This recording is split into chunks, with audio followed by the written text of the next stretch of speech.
We remain steadfast in our commitment in delivering local news that matters. Stories that inspire. Enriching the lives of Filipinos in the Philippines and across the globe. This is your GMA Regional TV. Buong puso para sa Pilipino.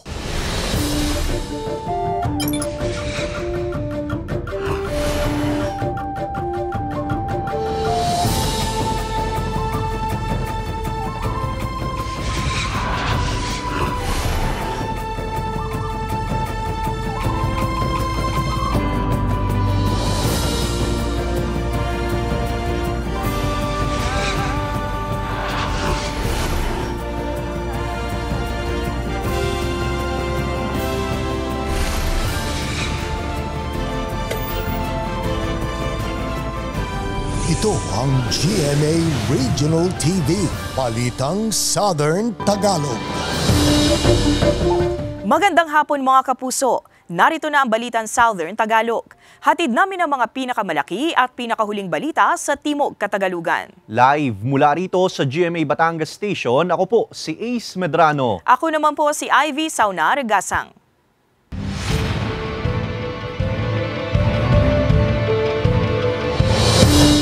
Mga nagsumite ng kanilang COC sa Batangas City, kakaunti na ngayong araw, September 1. COMELEC binigyang diin na hindi na palalawigin pa ang filing ng Certificate of Candidacy. Narito ang report ni Paul Hernandez. Wala nang pinalalagpas na sandali ang mga kakandidatong opisyal para sa barangay at SK Elections 2023 na gaya ng estudyanteng si Aizen na gumising ng maaga para magpila ng COC. Naghain muna siya ng kandidatura bago pumasok sa eskwela. Gumising po ako ng 4 dahil nga po ang klase ko ay 10 para po kung sakaling maaga po matapos to, makakaabot po ako ng klase ko. Ngayong araw ng Biyernes, kung kailan mas inaasahang buhos ang maghahain ng COC, ganito ang sitwasyon sa pila. Alas 10 pa lamang ng umaga pero nilangaw na ang labas ng filing venue. Ayon sa COMELEC Batangas City, bumaba ang trend nitong nakaraang araw. Hindi na rin daw mamimit ang forecast na 5,000 submitted COC forms. Mga 4,000 plus. So if we're running at 2,600, last number, that's 2,000 na. More than na yun sa last 2018. Sa kabila niyan, batid daw ng COMELEC na may umuugong na panawagan para palawigin ang COC filing. Pero naninindigan silang hindi na ito pwedeng gawin. Nagkaroon lang daw ng extension sa ibang filing centers dahil binaha ang mga lugar na ito. Because yung schedule of activities ng COMELEC, maapektuhan siya, greatly affected. Considering the volume of these documents na re-reviewin pa, di ba? Isang araw bago ang deadline bukas, ipinapaalala ng komisyon na kompletuhin ang mga detalye at rekisitong kailangan sa form para maiwasan na ang pagkaantala sa pila at abala sa iba pang maghahain ng COC.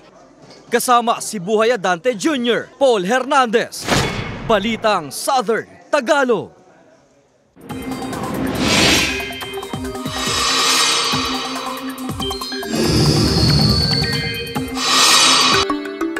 Mga kapuso, lumakas at isa ng super typhoon ang Bagyong Hana na nasa loob ng Philippine Area of Responsibility.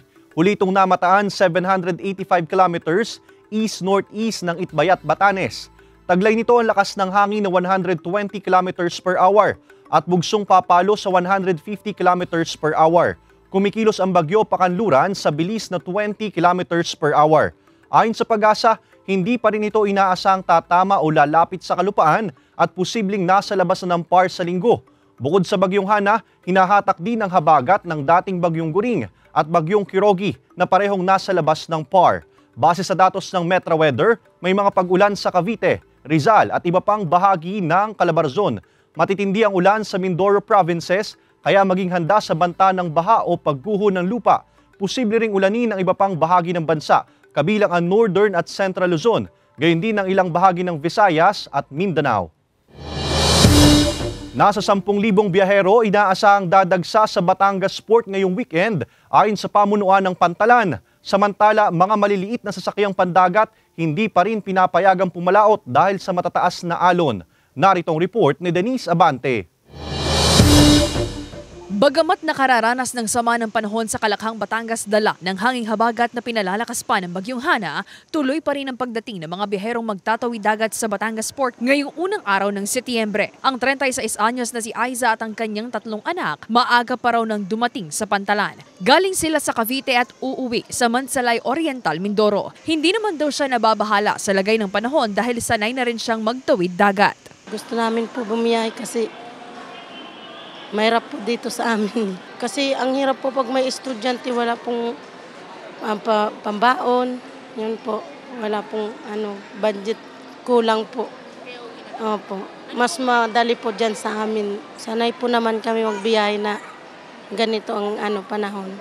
Opo, magdasal na lang po. Sa tala ng pamunuan ng Batangas Port, tinatayang nasa 10,000 mga pasahero ang dadagsa sa Pantalan ngayong weekend. Tiniyak din ng pamunuan na sasapat ang mga barkong magtatawid dagat ngayong araw. Ang abnormal lang, full week na yung fast track, yung maliliit lang. Talagang kansilado, suspended ng yung sinuspend ng PCG. Ayon sa Pag-asa, patuloy na makararanas ng pag-ulan ang Kalakhang Southern Luzon, bunsod ng hanging habagat na pinalalakas pa ng Bagyong Hana hanggang sa mga susunod pang araw. Occasional rains po yung currently po na nakaka-apekto po sa Calabarzon.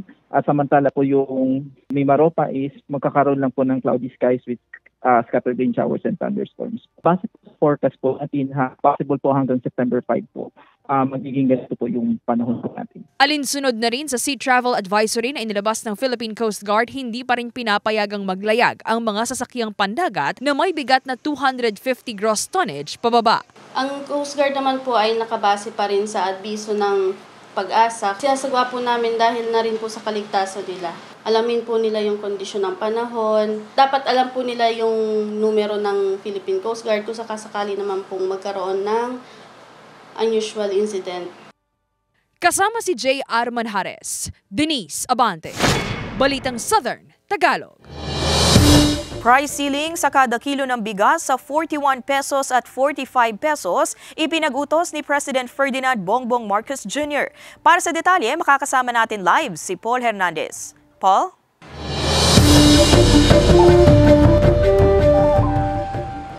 Nako Ivy, pagkalugi raw yung aabuti ng ilang rice retailers dahil dyan sa price cap na yan na 41 pesos hanggang 45 pesos. Dapat anilang magbabari ng presyo yung mga rice dealers. Dahil sa sunod-sunod na taas presyo ng mga bilihin sa merkado, nakita ng pamahalaan na makababawas daw sa problema ang pagpapababa sa presyo ng bigas. Sa Executive Order No. 39 ni President Ferdinand Marcos Jr., iniuutos ang price ceiling sa kada kilo ng bigas. Nakasaad na hindi dapat lumagpas sa 41 pesos kada kilo ang regular milled rice habang 45 pesos naman ang price cap sa well-milled rice. 48 pesos hanggang 54 pesos ang presyo ng regular milled rice sa Batangas City Old Public Market. 53 pesos hanggang 58 pesos naman ang well-milled o special rice. Pero iisa ang sentimiento ng ilang rice retailers. Imposible raw na maibaba nila sa presyong ito ang kada kilo ng bigas. Yung po mga dealer, kailangan nyo ng makausap na ibaba po nila ang presyo, abisuhan para po magbaba rin po kami ng presyo. Hindi po namin kakayanin, sir. Mas nanaisin pa raw na isara ni Dingdong ang bigasan niya kaysa ipako sa ganitong presyuhan dahil bukod sa binabayarang business permit, may kuryente at bayad sa pwesto pa raw silang intindihin. Hindi po kayang ibigay dahil malulugi. Kasi pagka ang dating ng dealer, mataas, tataas din kami ng presyo. Yes. Kaya hindi pwedeng yung sinasabi ni Pangulo na 41 tsaka 45, hindi mangyayari yun. Pero ang price cap na yan mataas pa rin para sa ilang mamimili. Siguro para sa iba ay pwede mga 38, mga hanggang 45, gano'n. Nakasaad sa EO 39 na nasa stable level ang supply ng bigas sa bansa. Base rin sa EO, ibinunyag ng Agriculture Department at DTI na talamak ang illegal price manipulation tulad ng hoarding at sabuatan ng mga kartel. Inaatasan na rin ng pamahalaan ng DA at DTI na tiyaking istriktong maipatutupad ang price cap sa bigas. Ivy, pinaiimbestigahan na raw ni Pangulong Marcos Jr. yung umano'y kahina-hinalang galaw ng presyo ng bigas sa merkado. May utos na rin siya sa BOC at PNP para palakasin pa yung kampanya kontra smuggling. Ivy. Maraming salamat, Paul Hernandez. 28 anyos na rider halos maputol ang leeg nang sumabit sa kableng ginamit na panghila sa nabalahaw ng sasakyan sa Lemery, Batangas. Tutukan yan sa report ni Denise Abante. Dead on the spot ang isang lalaking rider matapos umanong sumabit ang lieg sa kable ng tow truck na tutulong lang sana sa pag-aalis ng nabalahaw na bus sa putik sa bahagi ng Barangay Tubigan, Lemery, Batangas. Sa investigasyon galing sa Barangay San Isidro Ibaba, Lemery, Batangas ang biktima kasama ang kanyang mga kaibigan at pauwi na sana sa Barangay Poblacion San Nicolas, Batangas nang mangyari ang aksidente. Ang tow truck nakatigil sa kanang bahagi ng kalsada at hinihila ang bus na nabalahaw sa putik. Posible raw na hindi napansin ng rider ang kableng nakasabit sa tow truck. Dahil nga po gabi, maulan, siguro hindi po agad napansin ng mga motorista na may nihila na gano'n. Kaya dire-diretso po sila, hindi na napara ng mga tao. Kaya sabit po yung liig niya mismo sakto doon sa cable. Medyo may kabilisan po talaga yung pagpapatakbo ng motor. Wala silang helmet ng time na yun. Matinding pinsala sa leeg ang tinamo ng biktima na nagresulta sa kanyang agarang pagkamatay. Agad umanong pumunta sa himpilan ng pulisya ang isa sa mga kasamahan ng biktima upang i-report ang pangyayari. Kasalukuyan umanong ilalagak ang labi ng biktima sa poblasyon San Nicolas, Batangas. Ayon sa pulisya, nagkausap na ang pamilya ng biktima at driver ng tow truck. Paalala naman ng pulisya. Madulas po ang kalsada, talagang doble ingat po.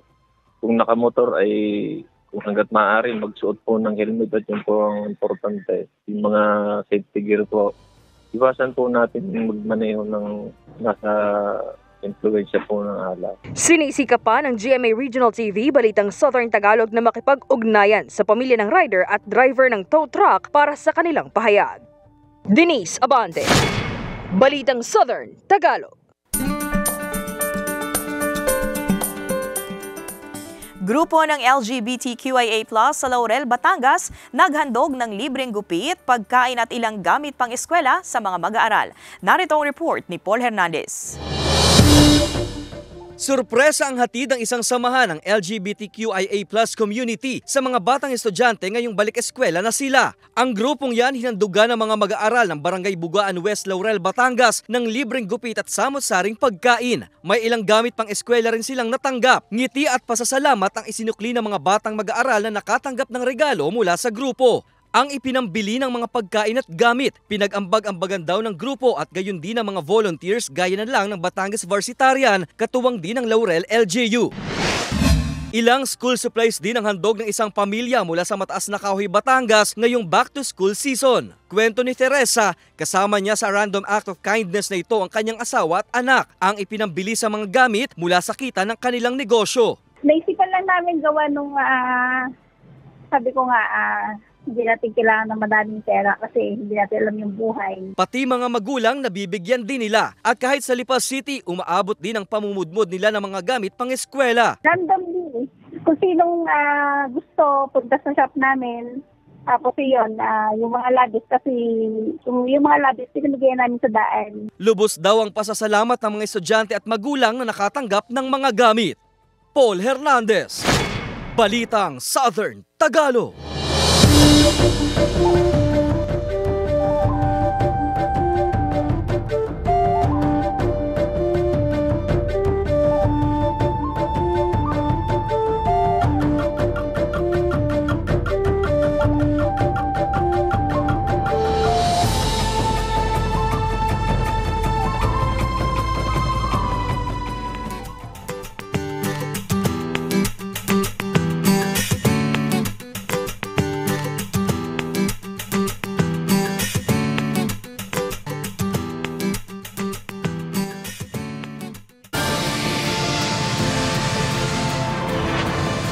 Ito ang GMA Regional TV, Balitang Southern Tagalog.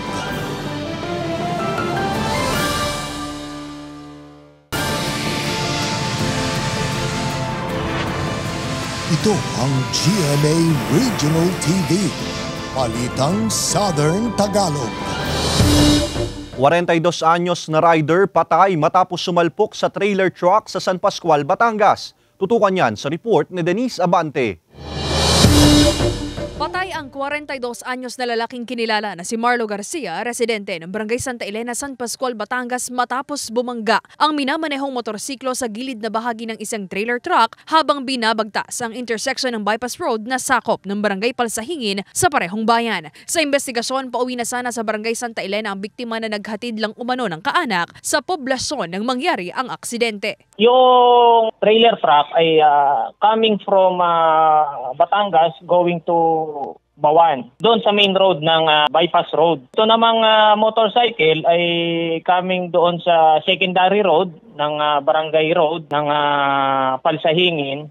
Tatawid kasi siya medyo mabilis yung takbo ng bawat sasakyan. Sa CCTV footage na ipinadala ng San Pascual Police, makikita ang motorsiklong papalabas sa barangay road at ang trailer truck na nasa main road ng kalsada. Mapapansin din ang mabilis na patakbo ng parehong sasakyan hanggang sa sumalpok na ang rider sa gilid na bahagi ng truck. Nagdire-diretso ang truck patungo sa direksyon ng Bawan, Batangas habang naiwan sa kalsada ang rider. Agad umanong narespondihan ng San Pascual MD-RRMO ang biktima at dinala sa ospital, ngunit idineklara ring dead on arrival. Sa ngayon, naiuwi na ang mga labi ng biktima sa kanilang tahanan habang patuloy pang inaalam ang kinaroroonan ng trailer truck at driver nito. Paalala ng pulisya sa mga motorista, Mulit-muli po, palalahanan po yung mga motorista, especially yung mga nagmumotor, na magsuot po tayo ng proper gear, lalo na pagka po tayo ay sasakay ng ating motorsiklo. Kahit malapit po o malayo, dapat po tayo ay magsuot ng proper gear, lalo na po yung helmet. Igalang po natin yung intersection. Huminto po tayo. Sinisikap pa ng GMA Regional TV, Balitang Southern Tagalog, na makipag-ugnayan sa pamilya ng biktima para sa kanilang pahayag.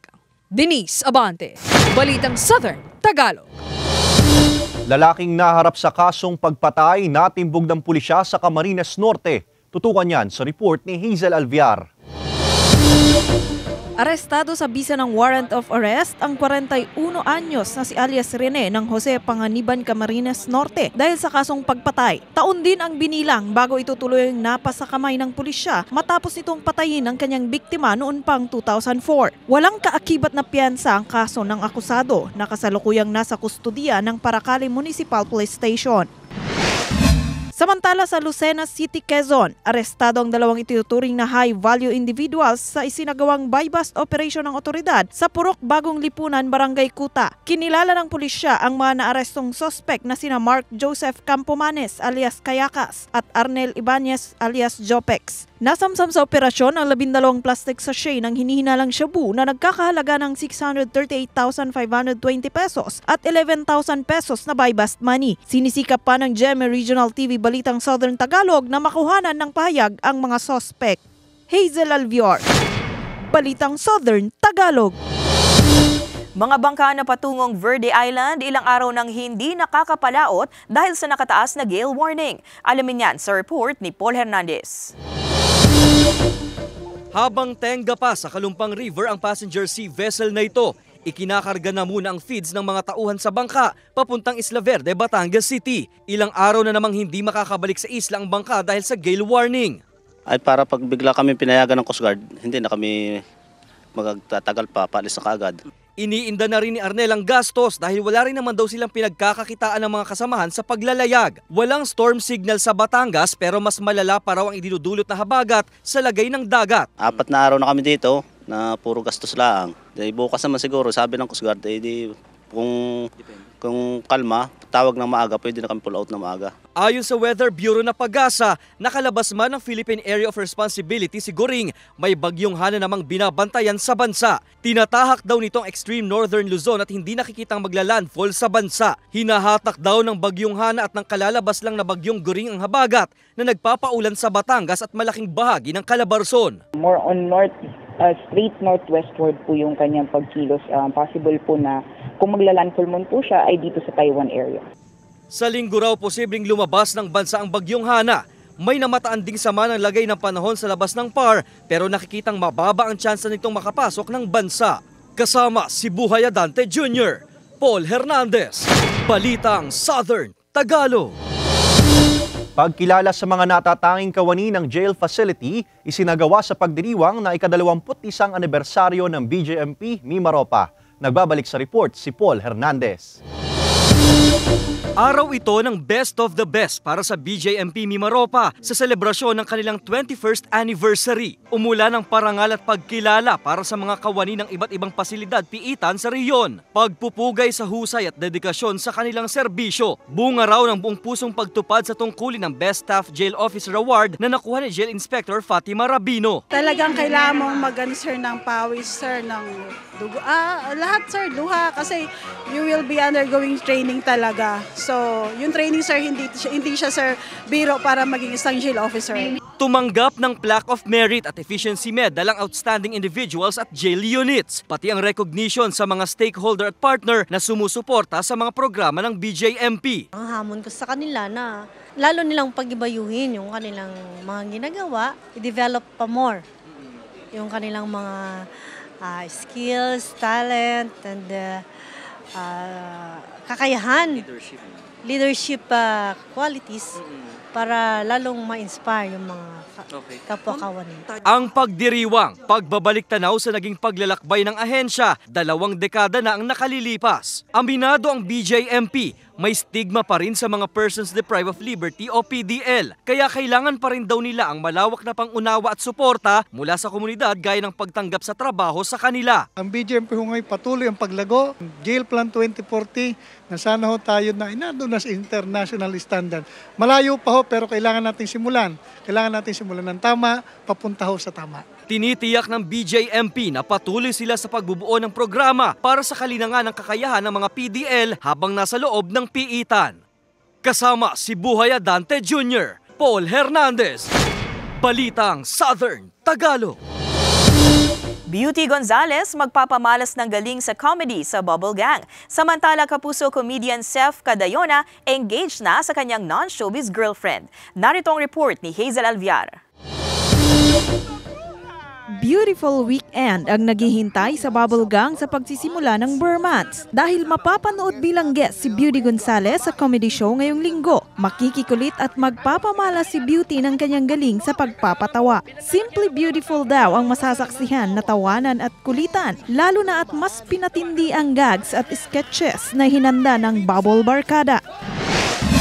Ibinahagi naman ng kapuso comedian na si Seth Cadayona ang isang short video at pictures kung saan nakamit niya ang matamis na oo matapos niyang mag-propose sa kanyang non-showbiz girlfriend na si Nilan Vivero. Nagpaabot naman ng congratulatory message ang ilan sa mga kaibigan niya sa showbiz. Samantala sa Royal Blood, matapos malaman ng lahat ang sekreto ni Beatrice at Andrew, panibagong sekreto naman tungkol kay Margaret ang mabubunyag. Ano kaya ang pinagdadaanan nito? Ang mga eksenang yan sa Royal Blood tutukan pagkatapos ng Voltes 5 Legacy. Hazel Alviar, Balitang Southern Tagalog.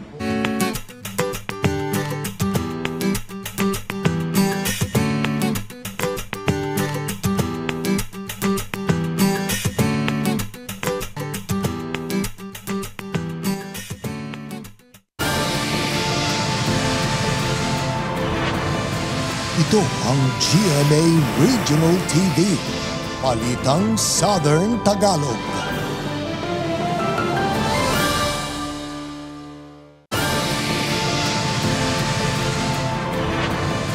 Ito ang GMA Regional TV, Balitang Southern Tagalog.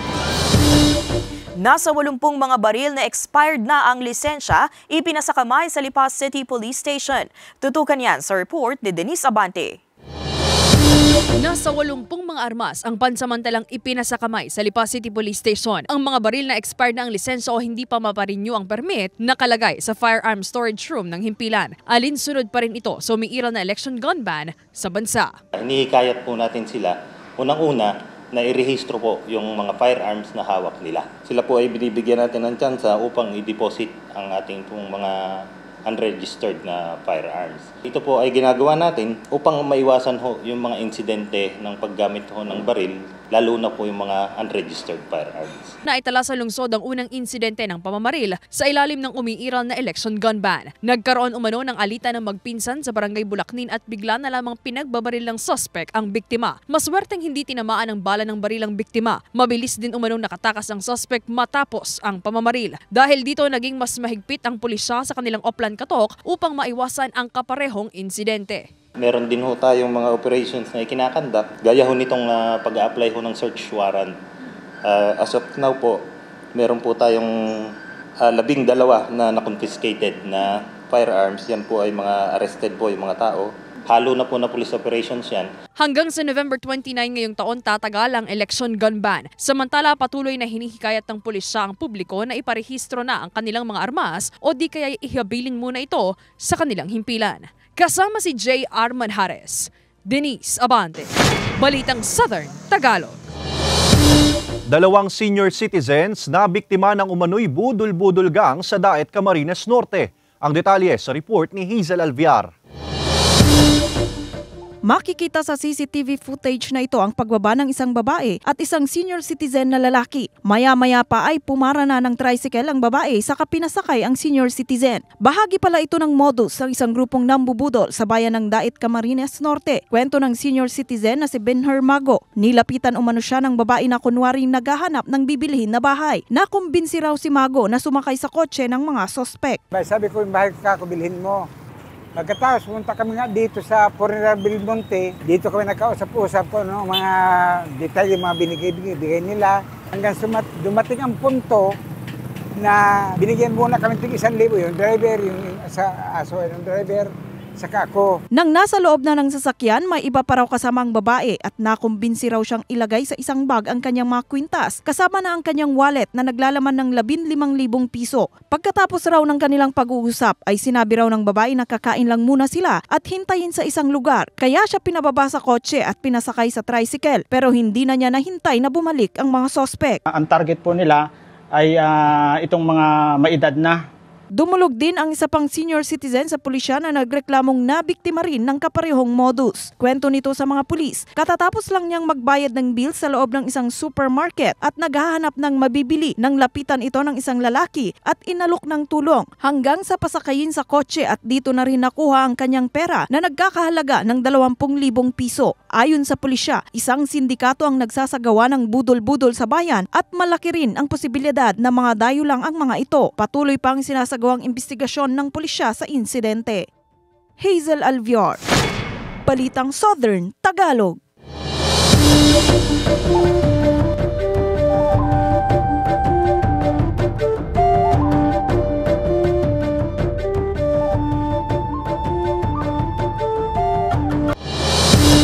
Mga Christmas decor na gawa sa paper mache, inumpisahan ng ibenta sa Paitay, Laguna.